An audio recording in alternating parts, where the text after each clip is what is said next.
Good evening, everyone. This is Group 2 from BKFS. Our topic is Franklin Templeton's India fiasco. Basically, we will be discussing what happened to Franklin Templeton's mutual fund in 2020. First, let's know a little about the company. This company was founded in New York in 1947. It has offices across 34 countries. It has a strategy of differentiation where it localizes itself in the country where it goes to. Its India office was opened in 1996, and since then they have been working in India. What we will be discussing is their winding down of 6 mutual fund schemes. Now, here winding down means that investors who had put money in those 6 schemes can no longer simply withdraw their cash based on the value of underlying assets. Instead, the money is now frozen, and on the discretion of Franklin Templeton, they will be able to redeem it.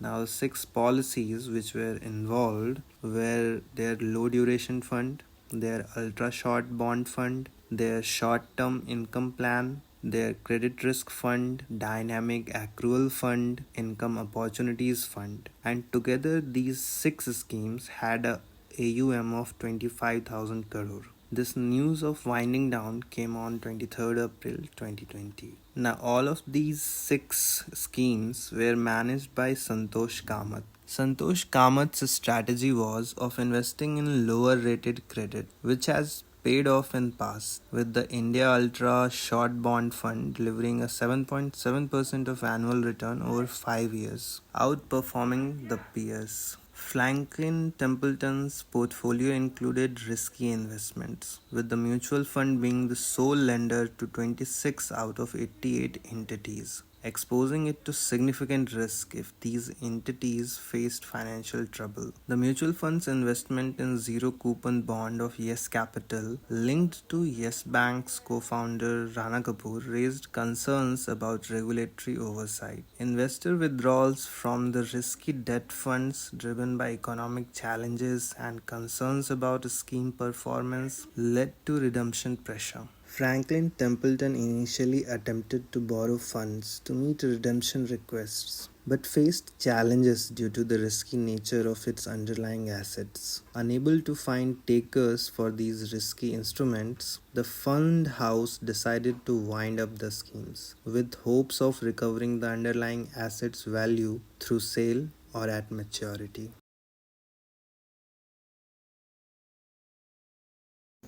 In 2020, the Franklin Templeton crisis sent shockwaves through India's mutual fund industry. The sudden closure of several debt mutual fund schemes by Franklin Templeton triggered a wave of redemption requests from worried investors. It was a wake up call, not just for Franklin Templeton, but for the entire mutual fund sector in India. Analysts saw the potential for similar issues beyond Franklin Templeton as investors started withdrawing from credit risk funds more broadly. While some fund houses tried to assure investors about the lower risk of the debt funds, the uncertainty remained about whether this communication would rebuild trust in the industry. Mutual funds in India had been thriving, with SIP acting as a driving force in the financial markets. However, if investors lost faith in mutual funds altogether, it could have significant repercussions for investments in Indian companies.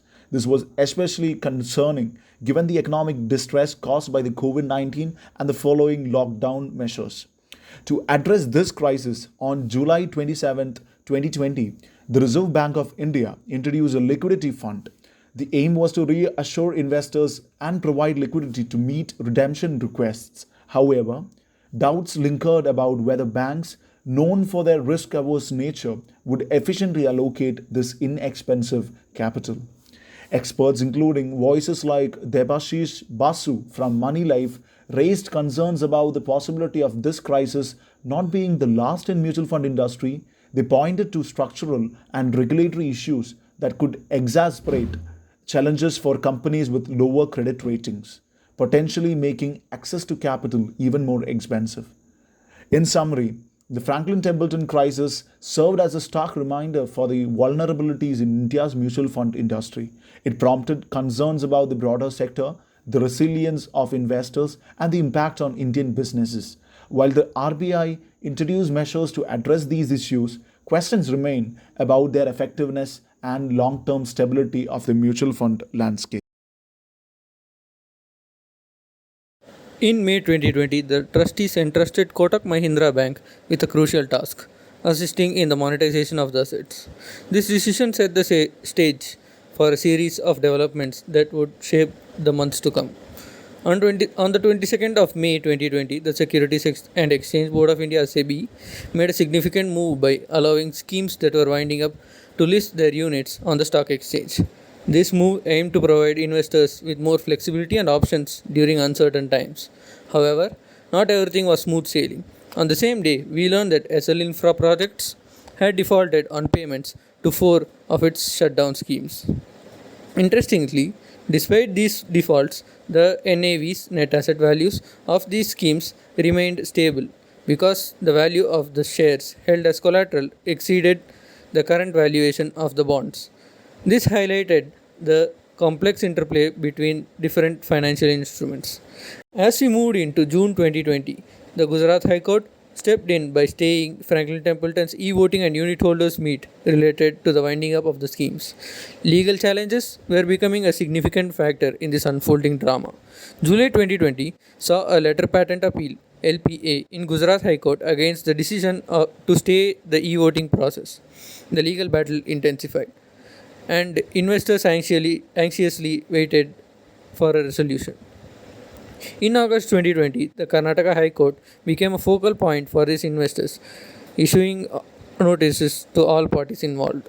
The next hearing was scheduled for August 15th. At the same time, some funds experienced minor fluctuations in their NAVs due to maturity date resets for securities of Edelweiss Rural and Corporate Services Limited. Then in September 2020, Franklin's six shuttered schemes received cash flows during the month, injecting some optimism into the situation. The Karnataka High Court also set a timeline for the completion of arguments by all parties, indicating a possible path towards resolution. However, the court cases against Franklin Templeton continued, underlining the complexities and challenges faced by all the parties involved.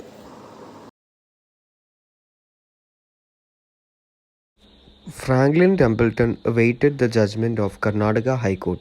Money Control reported that a forensic audit had revealed lapses in the dealings of six schemes. This was in October 2020. Fast forward to November 2020, the Karnataka High Court pronounced a judgment stating that unit holders' consent should have preceded the announcement of winding up. The court restrained further actions till consent was obtained. The matter was scheduled for further action after a 6-week period. Now, in December 2020, the Franklin schemes received cash flows from maturities, prepayments, and coupon payments. SEBI appointed an observer to oversee the e-voting process for the six shuttered schemes. The AMC reiterated that redemptions in the shut schemes would continue to be suspended.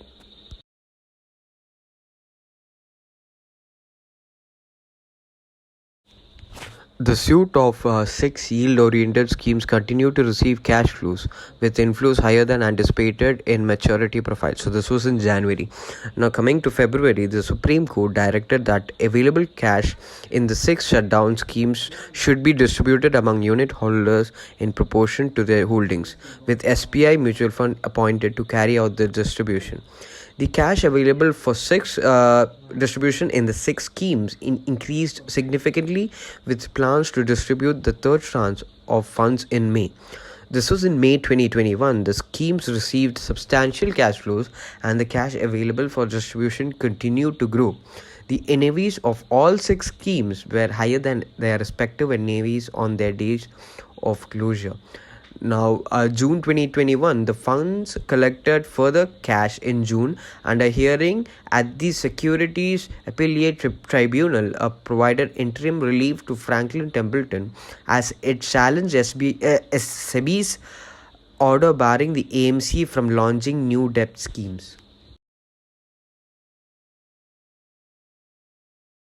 In December 2021, after the disbursement of the eighth tranche in the week of December 14, 2021, The six schemes returned a substantial amount totaling rupees 26,098 crore to their unit holders. This equated to an impressive 103.50% of the asset under management as of April 23, 2020.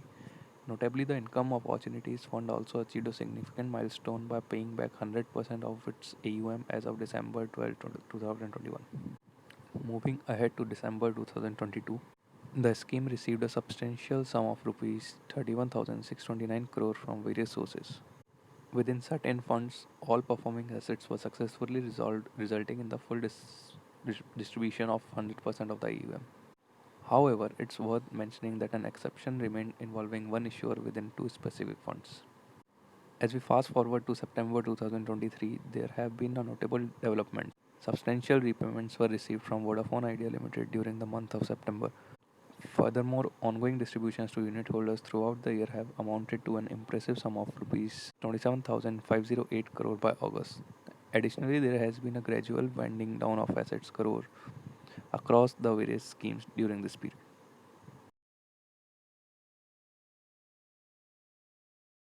I would be taking forward with the role of SEBI in winding down. Regulatory oversight. SEBI's primary role is to regulate the securities market in India, and it did so diligently during this period. It closely monitored the actions of mutual fund houses, ensuring they adhered to the regulations and acted in the best interest of investors. Winding up of the schemes. When Franklin Templeton decided to wind up six of its debt schemes in April 2020, SEBI played a pivotal role in approving this decision. It ensured that fund house followed the established procedures for winding up, safeguarding the interest of investors in the process. Repayment and distribution. SEBI supervised the repayment and distribution made by Franklin Templeton mutual funds to its unit holders. It monitored whether the mutual fund house was effectively liquidating the assets and distributing the proceeds in a fair and transparent manner, ultimately ensuring the investors receive the investment value. Investigation. SEBI's investigation into the withdrawal of money before winding up the schemes by officials in March 2023 demonstrated its commitment to maintaining the market integrity. The regulatory body sought to ensure that the fund managers and officials complied with regulations and acted ethically.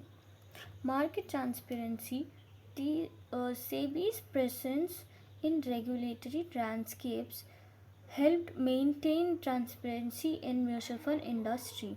It ensured that investors receive regular updates on status of schemes, asset liquidation, distribution of funds, allowing them to make informed decisions.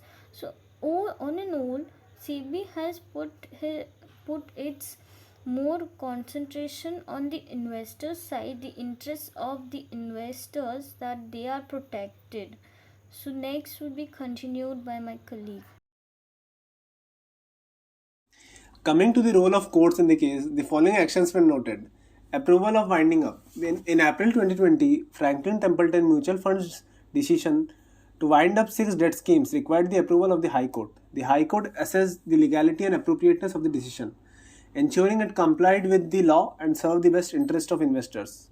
Investor protection. Both the High Court and the Supreme Court played a crucial role in safeguarding investors' interests. They provided a platform for concerned investors to seek legal recourse and protection of their rights. Appointment of liquidator. The court were instrumental in appointing a court-appointed liquidator, SBI Mutual Fund, to oversee the orderly winding up of schemes. This appointment ensured a neutral entity managed the liquidation process, promoting transparency and fairness. Distribution of funds. The court closely monitored the distribution of funds, ensuring strict adherence to guidelines and regulations. Investors' concerns and disputes were addressed through legal channels, upholding the integrity of the distribution process. Legal proceedings. In March 2023, reports of Enforcement Directorate raids on Franklin Templeton Mutual Fund officials sparked legal proceedings. The High Court and the Supreme Court played vital roles in overseeing these actions, ensuring due process and accountability. Resolution of disputes. Courts serve as a forum for resolving disputes and grievances related to the winding up process. They ensured that justice was served and the rights of all the parties, including investors and stakeholders, were protected.